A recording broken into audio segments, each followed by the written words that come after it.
മഹാകവി കുമാരനാശാന്റെ ജന്മഭൂമി സംരക്ഷിക്കുന്നതിനായി കായിക്കര കുമാരനാശാൻ ജന്മഭൂമി സംരക്ഷണ സമിതി രൂപീകരിച്ചു. അന്യാധീനപ്പെട്ട് കിടക്കുന്ന മഹാകവിയുടെ ജന്മഗൃഹം നിലനിന്നിരുന്ന കായിക്കരയിലെ തൊമ്മൻവിളാകം തറവാടിന്റെ ഉടമസ്ഥാവകാശം വീണ്ടെടുക്കുക എന്ന ലക്ഷ്യത്തോടെയാണ് സമിതി രൂപീകരിച്ചിരിക്കുന്നത്.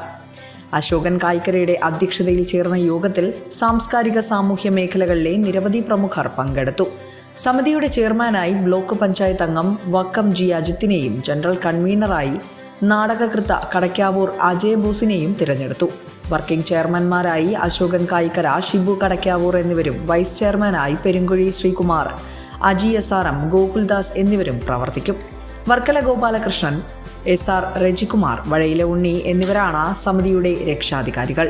ലിജ ഷിബു, മുകേഷ് കുമാർ ഗാന്ധി എന്നിവർ നിയമോപദേശകരായും പ്രവർത്തിക്കും. കുമാരനാശാന്റെ ഓർമ്മകൾ സംരക്ഷിക്കാനുള്ള പോരാട്ടത്തിൽ രാഷ്ട്രീയ സാമൂഹിക മേഖലകളിൽ നിന്നുള്ള വലിയൊരു നിര തന്നെയാണ് അണിനിരക്കുന്നത്.